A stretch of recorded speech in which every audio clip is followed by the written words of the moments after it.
All right, ladies and gents, this is Will Zanders, your captain speaking, and I'm actually going to the store and I'm about to work out, but I had to get today's training video in because everybody's been so consistent.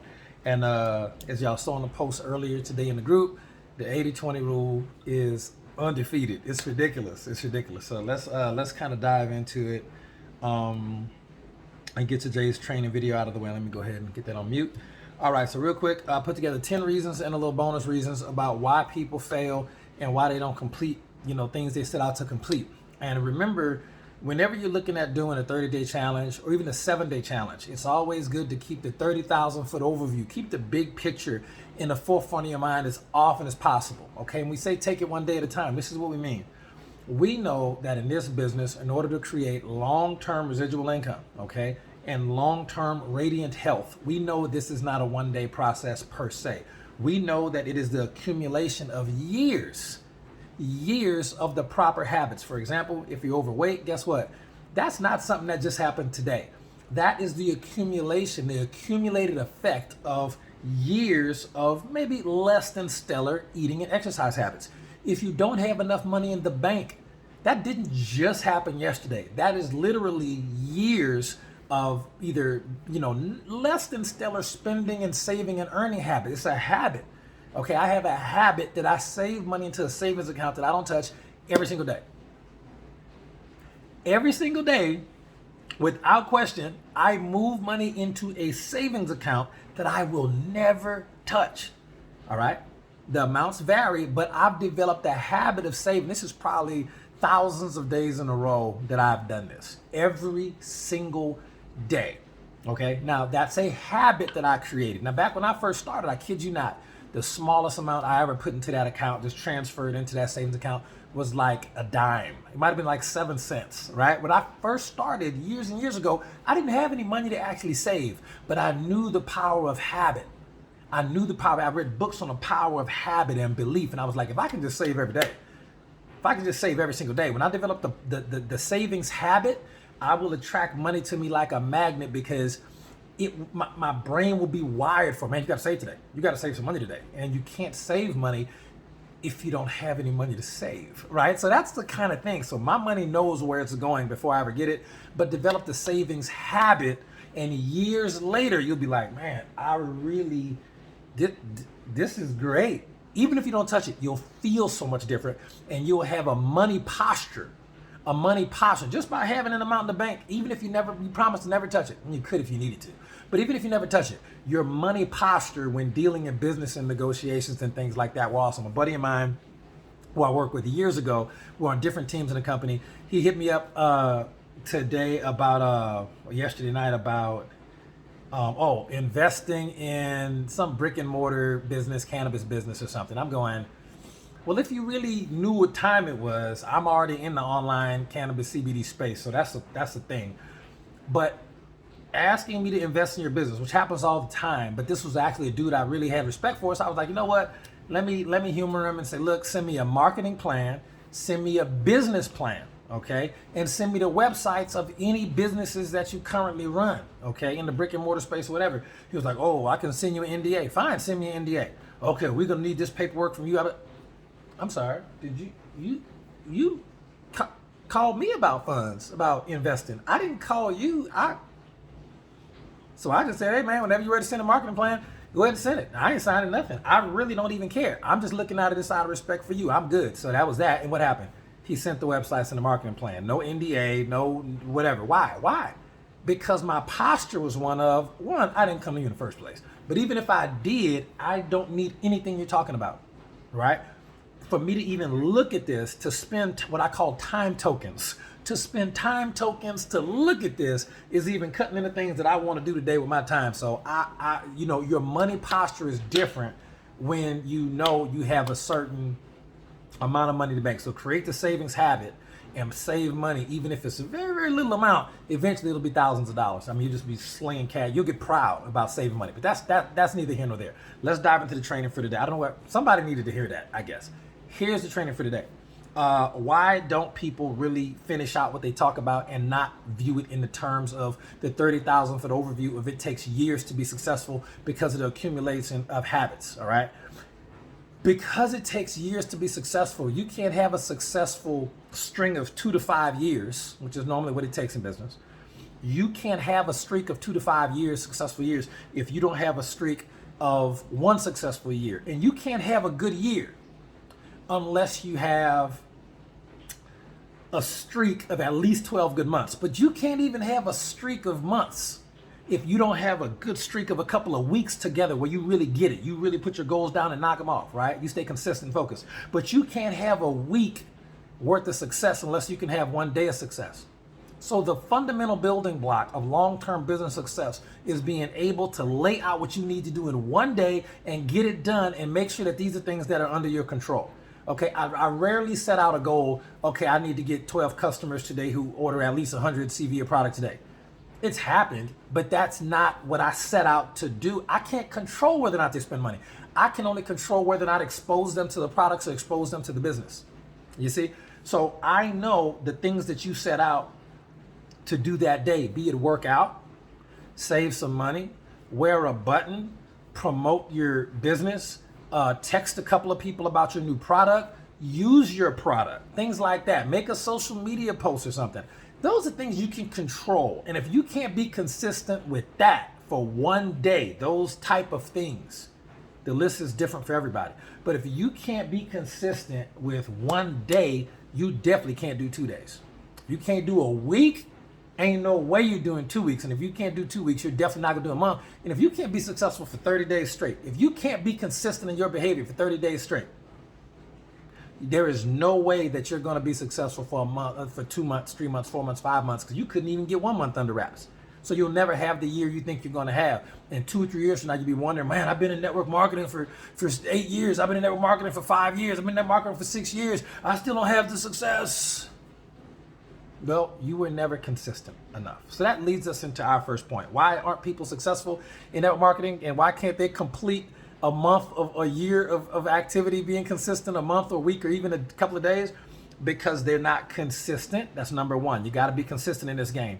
Number two, you must have a vision. See, a lot of people don't even know what success looks like. They just don't know what it looks like, so they can't wrap their mind around it. They don't have a visual, auditory, kinesthetic view of success. They don't know what it looks like, so they can't be successful because they don't have the vision, right? Number three, the environment you're in can stunt your growth so much. Sometimes y'all just need to move. I'm gonna just tell you, sometimes you just need to figure it out. You might not have all logistics. Some people just need to move. Sometimes it's a mental environment. Sometimes you need to change jobs or change your social circle or change your social media because it's an echo chamber. All right, because nowadays on social media, if you ain't talking about what the mainstream talking about, they will ban you or suppress your posts. I got my Instagram banned and finally figured out why. I thought it was like somebody reported my post like my ex-girlfriend's new boyfriend. There was some rumors that was going on. Somebody told me that's what happened. I don't know. What it ended up being was I made some posts on Instagram which were patriotic in nature, and apparently if you love America, that is not a really hot sentiment in the social media world, and they will ban you. So I got banned on Instagram, and I tried to bring it back. I had 21,000 followers, but you know what? Yeah, man, it is what it is. It is what it is, guys. So you got to sometimes change your environment and beware the echo chamber, okay? Some of the most valuable relationships with people in my life are people who, if you look from the outside, they probably shouldn't even be nowhere near my circle, but they're like at least on the fringes of the circle. Why? Because these people will give me opposing views than what I have, and I'm emotionally mature enough, intellectually mature enough to take those viewpoints with a grain of salt and process them and say, okay, these are other alternatives. They may be wrong as hell, but I need to at least acknowledge that there are some other viewpoints that I don't have that I need to access. Never be afraid to don't be so proud that you can't take in new information, not to agree with it, but to at least process it and roll the idea over in your head. Maybe that is a possible option or possible outcome of whatever, okay? So environment need to change. Sometimes you just need to move. It is what it is, all right? Or separate yourself from certain people, whatever. All right, so number four, people who are successful learn from their mistakes and try again. Why people who are not successful in this type of business don't learn from their mistakes, and even if they do, they don't try again. They just quit, right? They just quit, okay? Doing the same thing over and over again. The universe is so funny. It will test you just the way that God set it up. It will test you with the same lesson until you get it down. I'm a personal testimony to the school of hard knocks, and I can tell you, God will set this thing up to test you in the same area that you need to take it to the next level on to become the best version of yourself. And you can fail that test as many times as you want, all right? But it will keep coming back, and it'll be slightly more painful every time because he really wants to get your attention to tighten up some things that it takes to get you to the next level. It is what it is. Some of y'all get it. Some of y'all are still going through your journey, and it won't resonate just yet. But watch this again a year from now. It's go, oh, right? It'll make sense, okay? Number 5, people who are successful make no excuses, and people who aren't successful make all kind of excuses. And here's the crazy thing about excuses. A lot of times they're valid.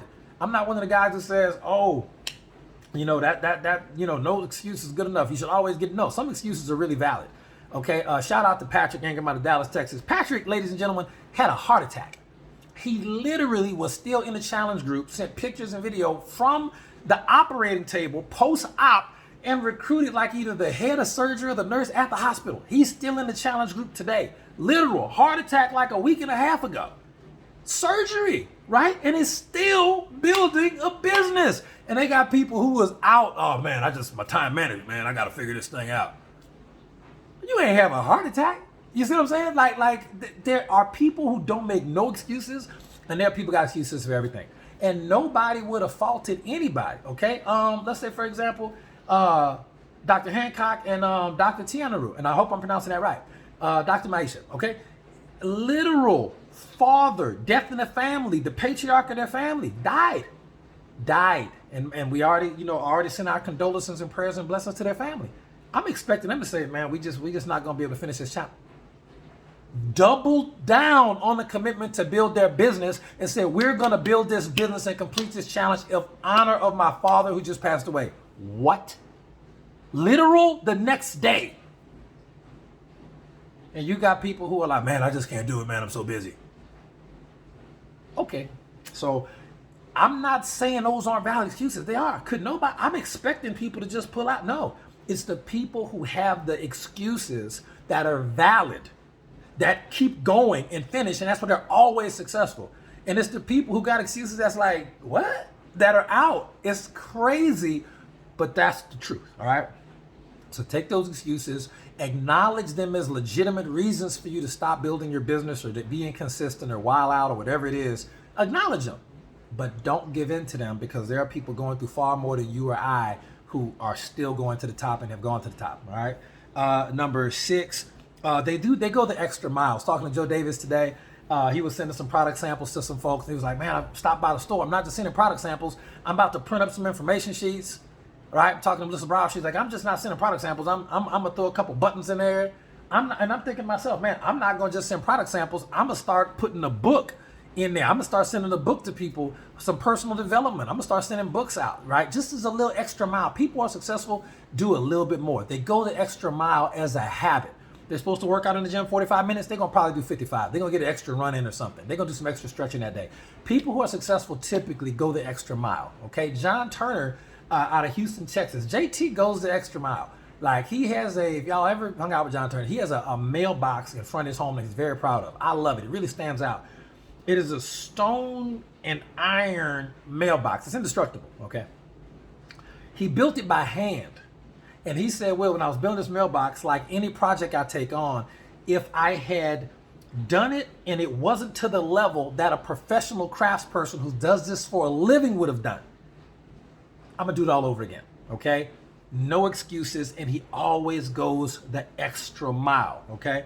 In everything he does. And how you do anything is typically, not always, but how you do anything is typically how you do everything. Successful people always go the extra mile, not the extra 100 miles. That's unsustainable. They do a little bit more. They go that extra mile consistently as a matter of habit, okay? Akua out of Chicago is like that as well. Some people just go the extra mile, all right? A lot of y'all are like that. Now that I think about it. Well, if you're watching this video, you're probably on the way to success. All right.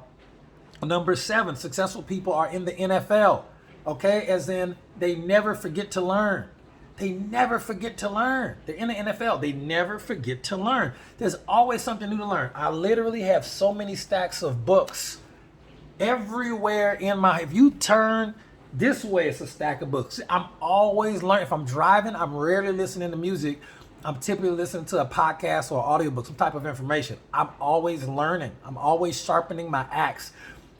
Successful people typically never forget to learn. People fail in network marketing, a lot of times, they never learned enough about the basic skills to be successful or the mindsets to be successful. They just quit before they learned. They didn't make a commitment for lifetime learning in this particular industry and business model, okay? Number 8, they work smarter, not harder. Listen, one of the best things I ever did was start using sachets as sample products. I'ma just tell you, if you ain't in the sachet game and you in the coffee game, you don't have sachets, tripping, okay?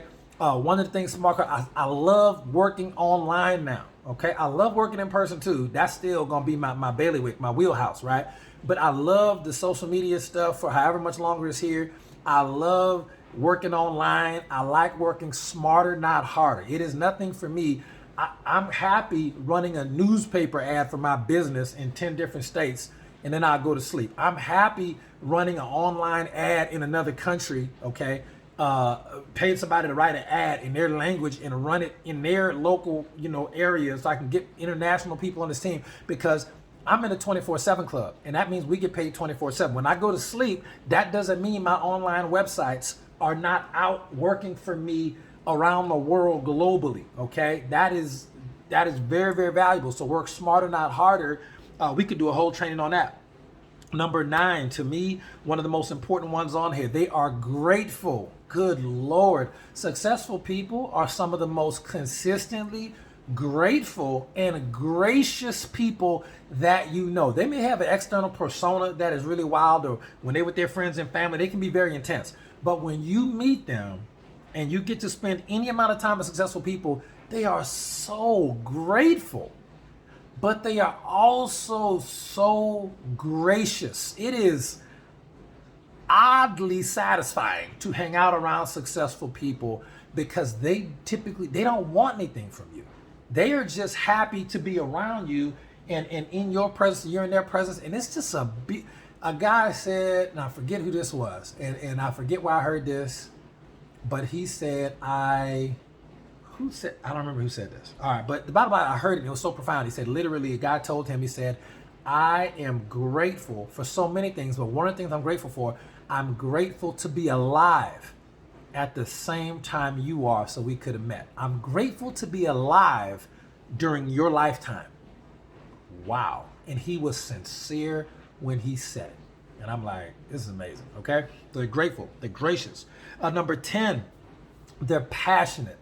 All right, now this is, a lot of people get this part confused, but they're very passionate about things that they're passionate about. And you have to deal with them from a standpoint of, they can seem intense. Like I said, with their family and friends, you can seem intense. Successful people seem so driven, so focused, but it's because they're focused on their vision. They're committed to see it through to the end, but they're passionate. They have a certain zest for life. They have a certain joy for life that doesn't allow them to be mediocre in any capacity. And it's very, very interesting. But they're very passionate people, and they don't need to apologize for that. And as they get older, they don't. Okay, when they're younger and they're still trying to figure themselves out, and younger is not an age, it's a mindset. They got to understand when they're younger in their personal development journey. I know some people who are 40, but they're like 5 years old in their personal development journey. I know some people who are in their early 20s, but who are 20, 30 years old in their personal development journey. It's weird how life just works it out. But from a mental, personal development standpoint, they're very, very passionate. And you just gotta, and they're okay with that, all right?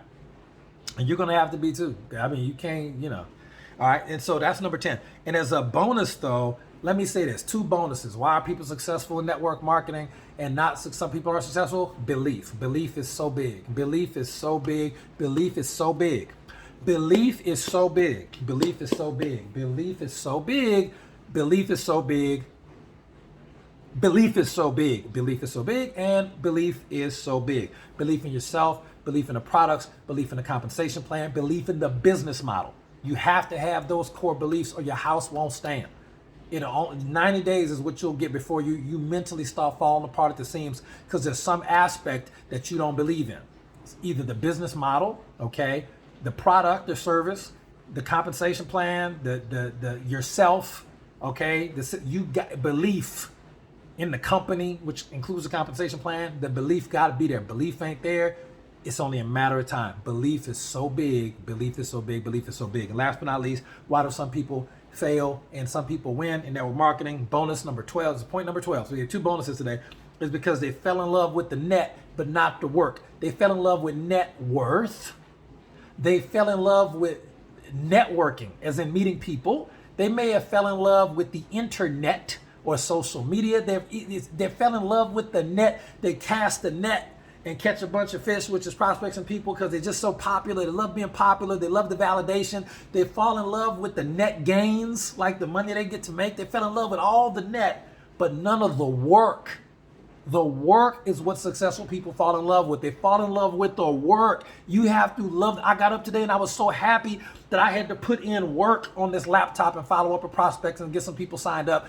20 some people today. I had to work before I go to the gym, before I get groceries, before I brush my teeth. Listen, woke up, said my prayers, stretched, did what I needed to do, went out to the balcony, hung out on the birdhouse, just let nature kind of come on in. And it was right to work. And only after that can I go play the PlayStation 5, fire up the video games, go to the gym, go hiking, do stuff I love, call my mom, all right? Love talking to my mom. Listen, work. Fall in love with the work. Okay, it's easy to fall in love with the net worth, the net gains, all of that. All of that. You got to fall in love with the work. And if you only fall in love with somebody's flowers and not their roots, that relationship won't last when winter comes, okay? You have to actually fall in love with the ugly part of network marketing, that grind, that work. You got to fall in love with that awkward time management. You got to fall in love with the conflict that comes up when somebody like your life says, hey, I want to go to the movies. Hey, baby, I can't go to the movies. I got to put this work in. Here's what it is. You got to fall in love with that part. You got to fall in love with the roots, not just the flowers. Okay, the roots is far stronger, and without strong roots, flowers don't last. It's like that in relationships. All right, let's close with this. Random bonus. Woo, okay? If you fall in love with somebody's flowers, but not their roots, that relationship ain't gonna last when winter comes, because it's gonna get tested. So you have to fall in love with the part of the stuff about them that you don't like. It's weird. I mean, absent anything, unethical, immoral, whatever. But I mean, I'm talking about just regular stuff. You gotta fall in love with that. If you do fall in love with that, that's why people always say, work on you, work on you, work on you. If you fall in love with that, you're good, because it's easy to fall in love with the fun stuff. But if you can fall in love with the stuff that really at their core, the issues that make them who they are, if y'all work through them, great. But if not, it is what it is. If the person you with is a workaholic, guess what? You might want to fall in love with that. You might want to fall in love with that, because that's part of who they are. If the person you love is habitually late, look, they try, but they just something about it. That's some subconscious beliefs got to get worked out there. But if you can just be okay with that and just plan stuff out early, just plan on it, Billy, right? If you can fall in love with it, it becomes a way more fun game. Same thing in network marketing. Fall in love with the no's just as much as the yeses. Me and Joe Davis were talking the other night. Man, we were talking like, how fun is it that we actually got to get no's in person years ago? That I was talking to Yusef Willoughby. We literally had to drive 12, 13, 14, 15 hours, right? Just drive. We used to have to sleep in the car back before we were making money, and then go to a gym, take a shower, get dressed, put on a suit, park the car across the street because the car was so busted up, and then walk across the street to the event looking like $1 million, right? I remember my first network marketing event ever when I was a lowly bronze with that company. I didn't have no rank, no money, was still trying to get it figured out. I was in network marketing like 3 months and was still broke as a joke, and was like, man, I got to get this thing figured out. Okay, but we fell in love with the work. Okay, I remember just last year, right? Where did we go? We drove at least 5 or 6 hours to a meeting, and nobody showed up. Just the dude who set up the meeting showed up. I was like, what? But that's the work. Okay, and if you just have fun and fall in love with it, guess what? This becomes the easiest business in the world, and by far the most lucrative. By far the most lucrative. Okay, so I love y'all. God bless y'all. That's what we got. My top 12 tips about why people fail in network marketing, why people win in network marketing. That's not an exclusive list, by the way, but I hope this brought value to your life. Let's get back to the challenge, 30-day challenge, and make your January the best January ever. This is Will Zanders. Like, subscribe. That's just good karma, and I will catch you on the other side.